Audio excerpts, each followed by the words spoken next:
Y'all don't see me with hats too often. That's okay. Y'all don't see me with hats too often. I actually kind of like how it looks. Shout out to my brother On Point Arms. He sent me this when I bought some arsenals. Good brother out of Colorado. Real good brother out of Colorado. I try to shop black owned as much as possible. So I got a lot of products from him, and I'm gonna start doing a little bit more reviews on black owned businesses. I don't think I do enough. This story is gonna be about my homie. It's gonna be another story time story. Hopefully I don't get interrupted. Hold on, let me check my little ticket queue real quick. Let me check my ticket queue real quick, so nobody's squabbling. Okay, what is it? 214. All right. So this is gonna be about my homie Dolla out of St. Paul. Got a radio show on KMOJ. It's I got this post. I took a picture. I don't know how I took it, or I think he took it and he sent me the video, and I made a screenshot of it. And I'm just giving that work in. So you could tell he's looking, he's just listening, and I'm just going into my thing, and he helped me promote my first book. He was one of the first people. I think one of the first people, and I think that was that right after COVID, or was that right before? I think it was right before COVID. He brought me down to, there was like a basement in the church or whatever. It was super cool. I really liked the environment because it was like small, and it was just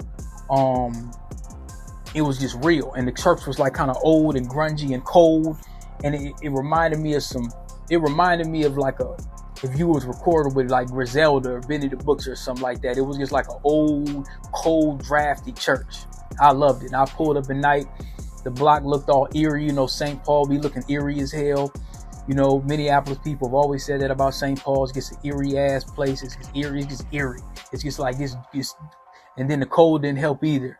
Like if you would have put like some violin and some strings to start playing or something like that, it kind of reminds you of like the Jordan Peele Get Out. So I don't remember where it was, but it was some dark block out there or whatever. But he had me come out and promote my book, and we wasn't just talking about tech. We was just talking about some real black SHIT. We was talking about all kind of issues. I think I gotta see if I could. I want to re-upload that video for y'all. The conversation we had. I think he had it on Facebook. I had to call him. So and I gotta have him on my platform. I don't think, I'm gonna be honest. I'm gonna say it public. I don't think I've supported DOLLA as much as I should. He's had me on his platform several times, so I want to publicly say that I don't think I've supported bro as much as I should have. Yeah, good brother. I met him. The way I met him, it was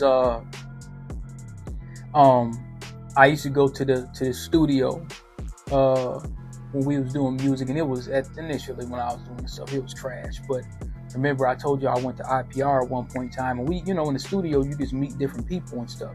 And so I started going to the studio with some of my homies, and when they started running the studio, Fat D had the studio, and then I think they eventually took over, and it was like a basement studio with our homies, one of our homies, B Roller.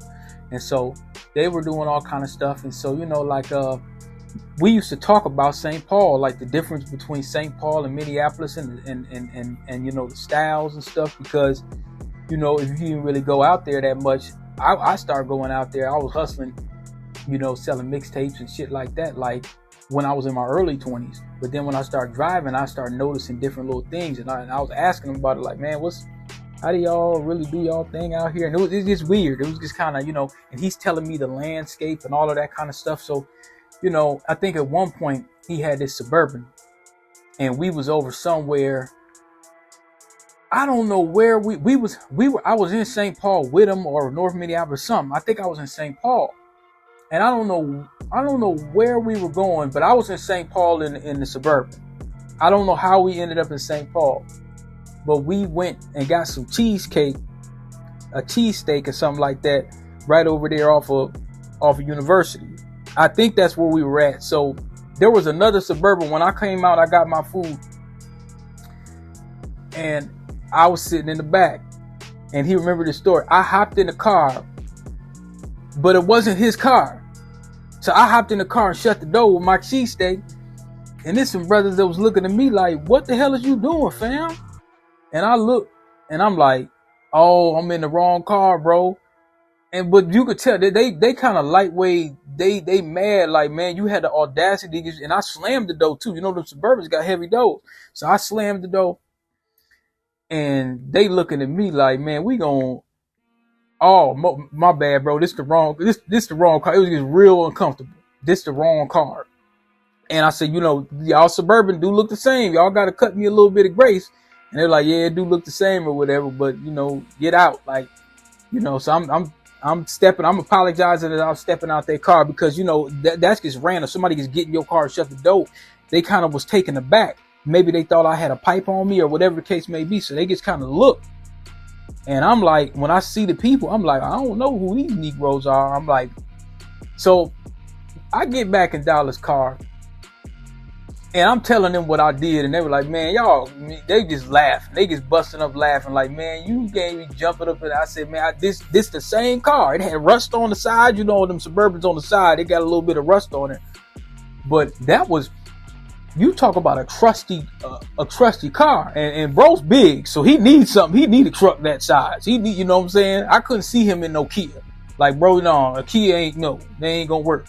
You know, but that, y'all remember bro had that car, and I think he was doing the taxi thing, and bro was grinding, man. Bro was grinding, and alongside the studio and stuff, and we made a song, and I used to always kind of tease him. I was like, man, that's that Barry White type shit. Because he said, bro, he sound kind of like Barry White on the mic. I'm gonna post that. I should post that song. I should post just a little bit of that song with him just talking, so you get, y'all be like, man, he sound like a rapping Barry White. But bro had some bars, man, and no, that's how we met. We met at the studio. We kept in touch, and you know, I just want to publicly say, bro has always supported what I do, supported my books, and he was one of the ones that was talking about like people that he knew personally that had read the first book, Being Black in IT, the Guide to Being Black in IT, and went and got jobs. So I didn't know that, you know what I'm saying, until he told me. So I'm gonna find his page, and y'all need to go check bro out. And you know, if you're an artist or if you're anything, you know, go to 89.9 KMOJ and show bro some love, man. He got his radio show going on, and hold on, no, I need to do more. Like I say, I'm publicly saying I ain't. Let me look. I need to plug him publicly like he plugs me.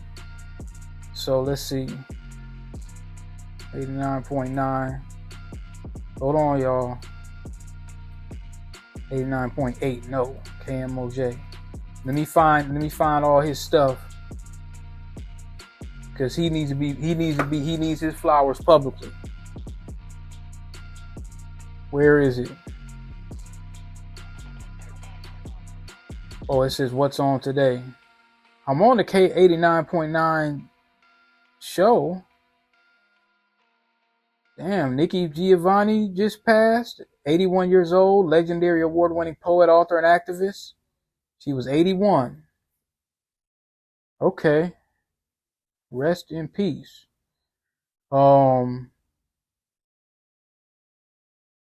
on, man. Let me look at the podcast. Let me look at the show lineup.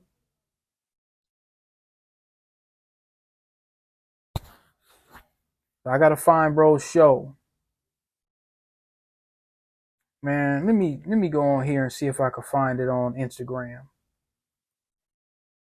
Cause I gotta plug bro. Let me see if I can find them.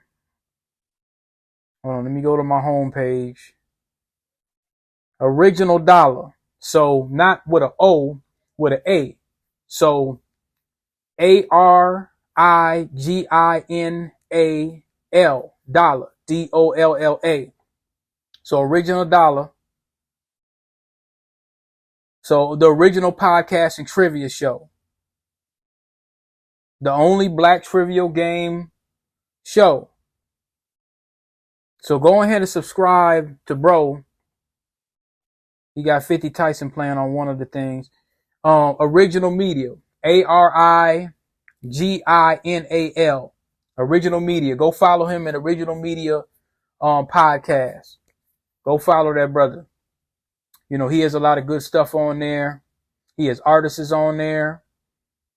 Double OG Radio. Double OG Radio.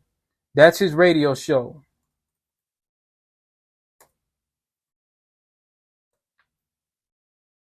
Yep. Double OG Radio. DJ Double OG. So DJ and double O. So two zeros and G. Shout out to OG. Shout out to DO Double OG Dolla. That brother does good work, man. Good stuff. So shout out to him. I'm gonna post this because, like I say, I haven't been publicly supporting bro as much as I should. And see, that's where self accountability comes in. You know what I'm saying? You got to be accountable. You know what I'm saying? So, and in his website, I think his website got like some t-shirts. Let me find his website. His website. Hold on. Yeah, see, he got me on. I'm on the original podcast number 30. You know, where he invited me on as an author.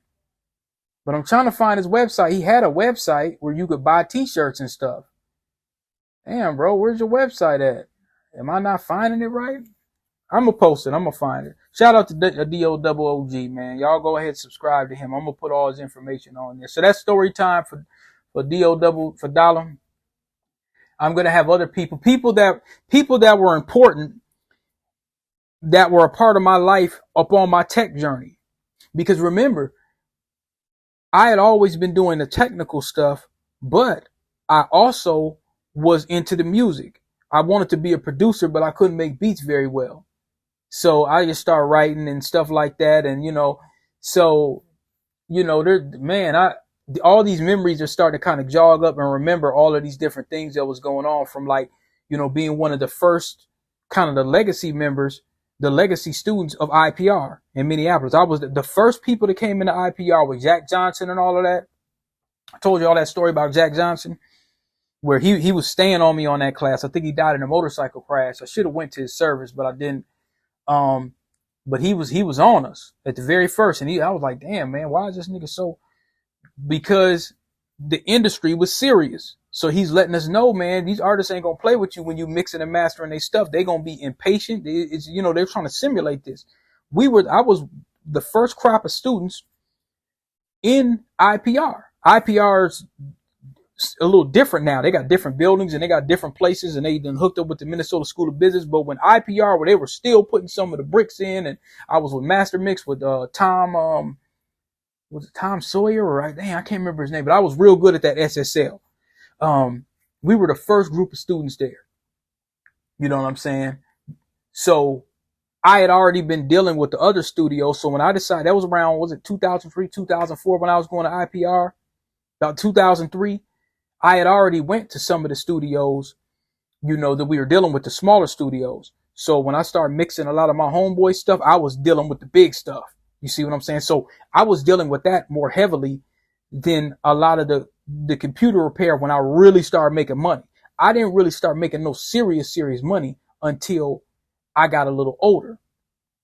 So that's a misconception with the IT. I didn't really start really making money until 2008 with the IT. Before, I was just grinding, and you know what I'm saying? I was doing the little bit of computer repair stuff that I knew how to do because I couldn't get a job at CompUSA. You see what I'm saying? So I want to make sure that I clear that up. CompUSA wouldn't give me a job, so I printed up my own business cards and I started going around, you know what I'm saying, and working on computers. And then after I had my 1-year internship and I had a car, I got my roll on. I was getting my roll on because Geek Squad was hitting people for $500. I was selling desktops for $500 a pack. It was literally like drugs. It was like selling drugs. It was like mixed, between the mixtapes and computer repair and stuff like that. It was almost like it was almost like dealing dope. Seriously. That's how good the game was to me early on. When I started once I got me a car, once I finally got my license and got a car, all my roll was on because my hustle expanded. So now I could get the IT contracts, the IT money. I could sell desktops. I could still sell my mixtapes. I had DVDs, all of that kind of stuff. You know what I'm saying? So, yeah. So these are all walks of life, all these different people that I work with, that kind of seen me along the way, that could kind of vouch for, what I used to do and things of that nature. And, these memories, man, it was good. I ain't gonna lie, man. Them 2004 and up and '05 and up, man, really '07 and '08 up. It was some turbulent things going on, but no, it was good. The game been good to me. The game has been good to me. The game has been real good to me, man. So I'm gonna upload this, y'all. Take care.